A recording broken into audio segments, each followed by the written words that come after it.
Hello everyone. Today we are going to continue our discussion related to the extended features of ER diagrams. In fact, in the last session we have started discussing two of the extended ER features, and those are specialization and generalization. So I have introduced you with these two concepts in the last session.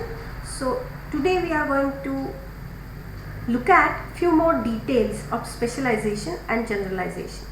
Also, we'll be focusing upon one more extended ER feature, and that is aggregation. So let's start once again with specialization. Let's recall back the concept of specialization. So as we have seen, this is a top-down design process, right? So we are having one generic entity set, right, having certain attributes or properties, and based on some specific properties of that entity set, we come up with the subgroups or sub-entity sets, right? So this is what we mean by the specialization. So based on some specific attributes or properties, the generic entity set can be divided into the subgroups or sub-entity sets, right? So we have seen one example also related to specialization. So we have seen that person is the higher level entity set or the generic entity set having few attributes, but we may have the subgroups of this entity set. So employee and student. So employee is having the properties or the attributes, those are inherited by the higher level entity set, that is person, and also this lower level entity set employee is having its own attribute. Similarly, student is another lower level entity set that is having its own attribute, and also this is inheriting the attributes from the higher level entity set. Okay, so one important concept that we need to consider or we need to note is that similar to the inheritance of the attributes, we are having the inheritance of the relationship, meaning if the higher level entity set is related with some other entity set via the relationship, then that relationship is also inherited by the lower level entity sets. Say for example, if this is the relationship set R, right, and this person entity set, which is the higher level entity set, is associated with some other entity set via this relationship set R, then the lower level entity sets employee and student will also have associated with this relationship set R. Okay, so relationship participation of higher level entity set is also inherited by the lower level entity sets. Okay, so this is what we should note. Also, one more important point to be noted is the lower level entity sets may have the relationships, right, with some entity sets. So it is possible. So the lower level entity sets may also have their own relationship sets with some entity sets. It is possible. Okay, now in ER diagram, just look at this, how we have shown this specialization, right? So this is a triangular component with the label is A. So this is how we denote the specialization in ER model. So how to read this? we say that employee is a person, student is a person. Similarly, here we are having instructor is an employee, secretary is an employee. Okay, we may also have under student, we also may have such kind of specialization if required. Okay, so this is how this specialization works. Similar concept, similar to that of specialization, we are having generalization. As I mentioned, specialization is the top-down process, whereas this generalization is the bottom-up design process. So what we mean by this bottom-up process? In specialization, what we did, we had the generic entity set, and depending on some specific attributes, right, or properties of that generic entity set, we divided that entity set in sub-entity sets at the lower level. Here, exactly opposite or reverse thought process we are applying, bottom-up design. So meaning we are having some specific entity sets, right, and by sharing some common features of these specific entity sets, we come up with the higher level entity. I'll repeat, we are having initially the entity sets, those are specific ones, and these specific entity sets are sharing some common properties or common attributes. So what we can do is, by making use of those common attributes, we may come up with the higher level entity set, right? This process is called as generalization. So this is a bottom-up process. Okay. So as far as ER model is considered, we are making use of the similar kind of notations to denote generalization as well. So there will not be any change in the ER diagram, even though we make use of top-down process or bottom-up process. The design will look like similar. Okay, the similar notations are being used, right? Simply note that specialization and generalization are the inversions of one another, correct? And sometimes these two terms are used interchangeably. So sometimes we may say it is generalization or specialization, but the concepts are same. Only thing is the design process is different. Specialization is top-down process, whereas generalization is bottom-up process. So till this point we had a discussion in the last session. So in today's session we are going to focus upon few more details of these two methods or these two terms, specialization and generalization, right? So now let's look at few more details related to specialization and generalization. So we may have the multiple specializations of an entity set based upon different attributes or features.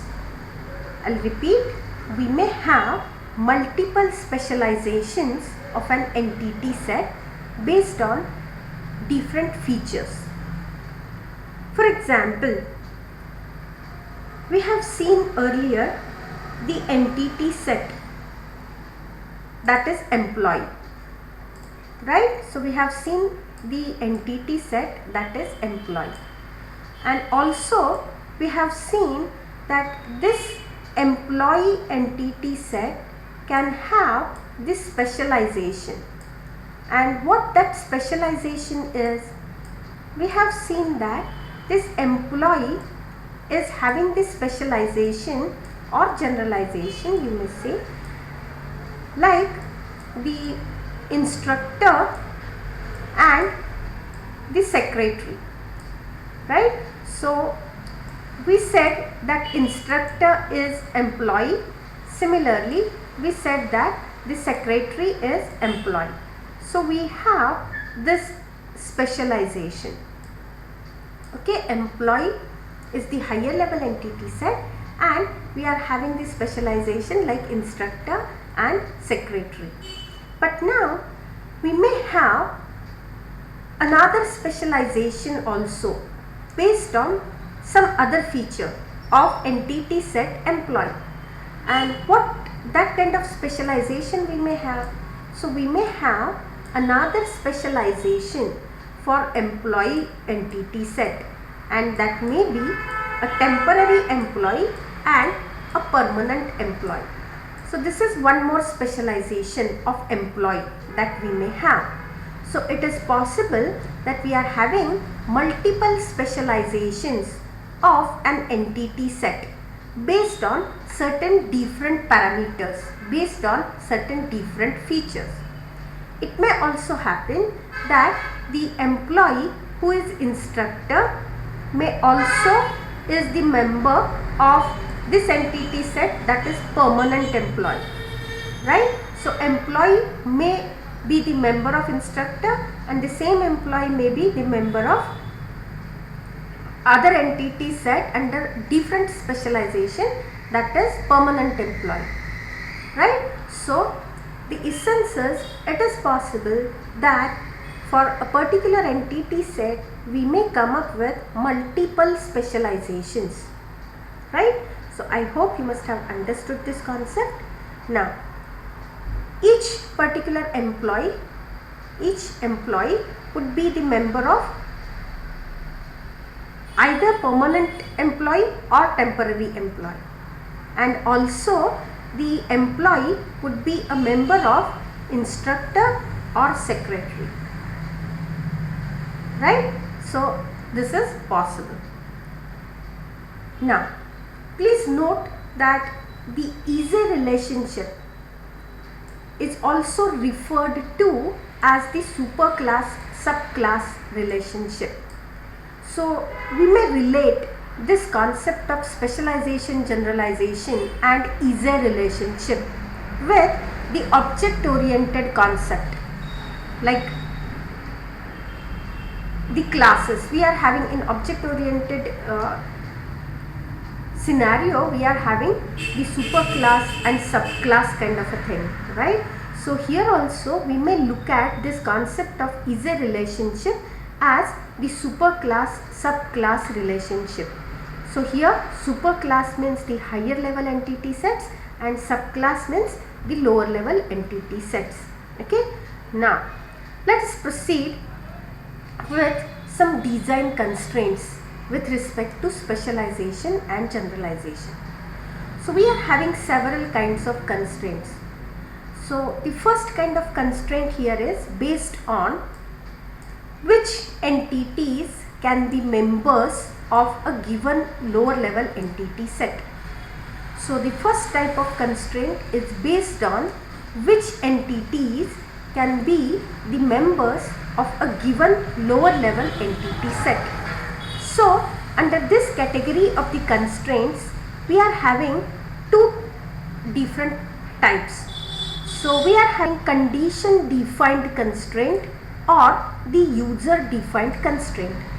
So what we mean by condition defined constraint? So as the name suggests, condition defined. So we are checking some kind of a condition. So for example, suppose we are having the entity set that is student, right? We have seen this entity set, say student. Okay, now let us assume that for this student entity set we are having one attribute, and that is type of the student. The attribute is type of the student. And what are the values of this type of the student? We may have type of the student that is graduate, or we may have type of the student that is undergraduate.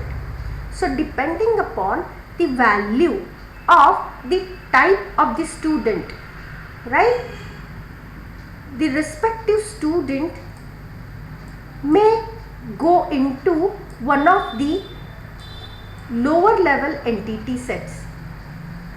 So we are having here easy relationship Okay, and we are having two categories of the students. The first category we may say undergraduate students, UG students, and other category of the students we may say that these are the graduate students. Okay, so what we have, we are having the higher level entity set, that is student. Let us assume that student is having the attribute type. Okay, and based on the value of this attribute type, it is possible that the student gets membership of one of the lower level entity sets, right? So it is condition defined. So all the students having type equal to graduate are the members of graduate student entity set, and if the type is undergraduate, then the student belongs to the undergraduate entity set. So based on the condition, right, the entity sets are grouped. Okay, so as we are checking here the value of the attribute, right, to categorize the entity sets to the lower level entity set, this kind of constraint is also known as attribute defined constraint. So we can say that this is condition defined or attribute defined, because the attribute value is determining the membership of the higher level entity set, where it will go in the lower level entity set. Okay, so I hope you must have understood this concept. And the second kind of constraint that we have is user defined. So what we mean by this user defined constraint? In this user defined constraint, to place the higher level entity set into the lower level entity set, we are not making use of any condition, or we are not going to check any value of the attribute, but instead whoever is the user, that user will decide in which lower level entity set a particular higher level entity will go. Let me give you one example, right? So let us assume that we are having the entity set that is employee. Okay, so employee is the higher level entity set that we have. Now let us assume that it is a policy of the university that after 3 months of employment, every employee will go into one of the work teams. So let us assume that we are having 4 teams of employees. Okay, so what is the case, or what is the policy of the university? After completing 3 months of employment, every employee will be the member of one of the work teams. Now, which employee will go into which team? Who is going to decide that? So this decision of the membership of the employee in one of the lower level entity sets is decided by the user. Let us assume that manager is there. So that manager will decide which employee will go into which lower level entity set. So here obviously we will be having the easier relation, and we are having these 4 lower level entity sets for employee. So this is team 1, team 2, team 3 and team 4. So after 3 months of employment, the user will decide in which team that particular employee will go. So this membership of the employee in respective teams will be decided by the user, and that is why it is called as user defined constraint. right? So it is not dependent on any of the conditions or the attribute values, right? But the user assigns the entities to the lower level entity sets, right? Fine. So let us proceed now to the next concept related to design constraints. A second type of design constraint relates to whether or not the entities may belong to more than one lower level entity set within a single generalization or specialization. So I'll repeat, this type of constraint actually is based on whether or not entities belong to more than one lower level entity sets within a single generalization, right? So under this category we are having two kinds of constraints once again, and those are disjoint and overlapping. So let me give you a few examples so that you can understand the concept. So let's first talk about the disjoint constraint. Okay, so let me give you one example.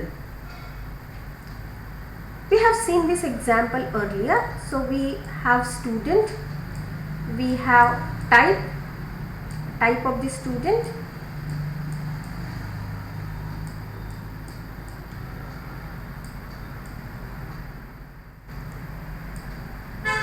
right? So this is my student entity set, and the student entity set is having the attribute type, okay? And below this student we are having UG as one of the entity sets, lower level entity sets UG, and also we are having another entity set, that is the graduate students. Now based on the value of this attribute type, we have decided whether the student belongs to the UG entity set or whether student belongs to G entity set, that is the graduate entity set. Now this kind of is-a relationship or this kind of generalization or specialization, we say that this is condition defined, no doubt, but also this kind of is-a relationship is disjoint. So what we mean by disjoint? It is disjoint kind of is-a relationship, right? So what is disjoint relationship actually, or what is this constraint?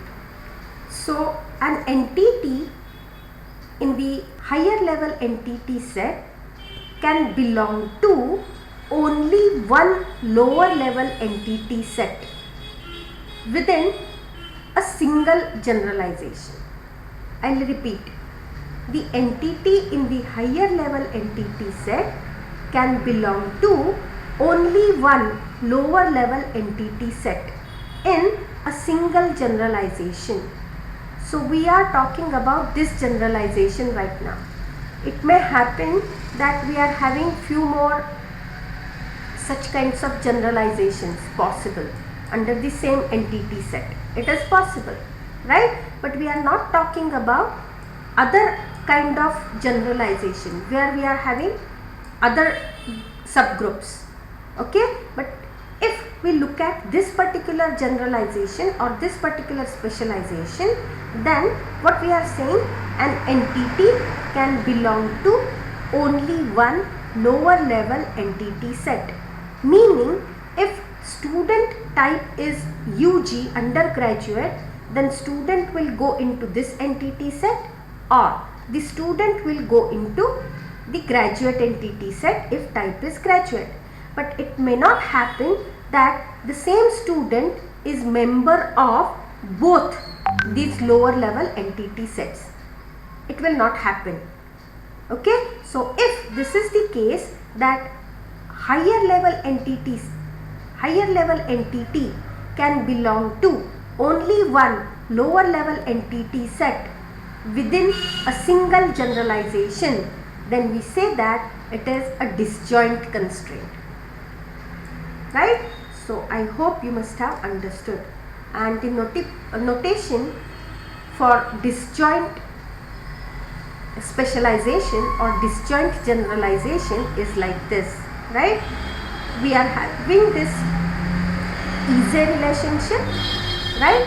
So by writing disjoint next to the easy triangle, it is possible for us to depict this kind of disjoint specialization or generalization in ER diagram. So let us see the notation. So how we can depict this disjoint specialization or disjoint generalization? We are having the notation like this, right? So we are having here the ER diagram denoting the specialization or generalization by making use of this EZ triangle. So associated or by writing this disjoint word next to this EZ triangle, it is possible for us to depict that this specialization is disjoint. Okay, now let us proceed to the other category, that is overlapping constraint. So obviously, if an higher level entity can belong to more than one lower level entity sets in a single generalization, it is really very important in single generalization. An entity, if it belongs to more than one lower level entity sets, then we say that it is overlapping. So let us have one example for this kind of a constraint, overlapping. So if I am having employee as the higher level entity set, and if, as we have stated, we are having 4 work teams, right, then it may happen sometimes that one employee is part of more than one work teams. So say for example employee 1 is there, and that employee 1 is member of say team 2 also and team 3 also, depending on the expertise of that employee.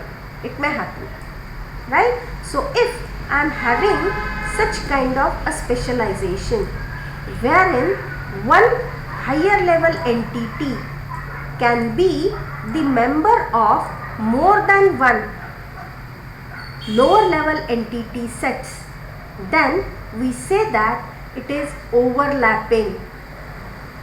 I'll repeat, if it happens that the higher level entity set belongs to more than one lower level entity sets in a single generalization, then we say that it is overlapping. Okay, fine. So let us proceed now with the next concept. So we are having another kind of constraint that is known as completeness constraint, and this specifies whether or not an entity in the higher level entity set must belong to at least one of the lower level entity sets within a generalization. So what we mean by that? We are having actually 2 kinds of such constraints, total and partial. So in total completeness constraint, okay, what we say is an entity must belong to one of the lower level entity sets. An entity at the higher level must belong to one of the lower level entity sets. Whereas in partial completeness constraint, what we say is an entity at the higher level need not belong to one of the lower level entity sets. Now let me give you the examples for both these categories. Under total completeness constraint, what we mentioned? We mentioned that every entity in higher level entity set must belong to one of the lower level entity sets. Once again, we may provide the example like we are having student, right? And based on the type of the student, either student will go into the UG category or the student will go into the G category. So either the student is undergraduate or the student is graduate student. Is that correct? But it is not possible that few of the students are there such that they do not belong to any of these entity sets. It will not happen. If there is a student, depending on the type of the student will go either in UG category or in G category, right? But there are no students which are not having any of these categories, right? So such kind of participation is known as total completeness constraint, and this is denoted by this double line with the Ise triangle, right? So an entity at higher level entity set must belong to one of the lower level entity sets. Then such kind of a constraint is known as total constraint, right? Whereas in partial completeness constraint, it may happen sometimes that few of the higher level entity sets few of the higher level entities do not belong to any of the lower level entity sets. I repeat, sometimes it may happen that few of the higher level entities do not belong to any of the lower level entity sets. So once again, I'll be giving you the example. Suppose at higher level I am having the entity set that is employee, okay? And what is our policy of the university? The employees, if they undergo 3 months of employment, then these employees are placed in one of the teams, right? So it may happen that few of the employees are newly joined and they have not yet completed 3 months of employment. I will repeat, few of the employees are newly joined and they have not completed 3 months employment.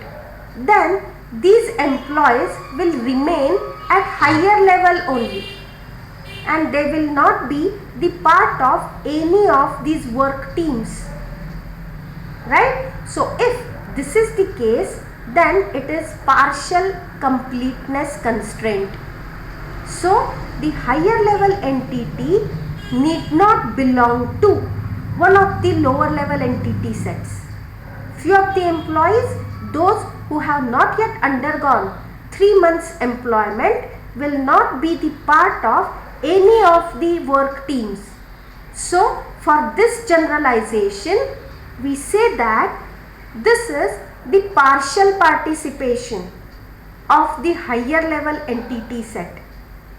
Okay, so few of the entities are still at higher level. These are not members of any of these lower level entity sets. Okay, so I hope you must have understood the concept. Okay, fine. So that's all with the various kinds of design constraints related to specialization and generalization. Right? If you have any doubts, you may report these doubts. Okay? Fine.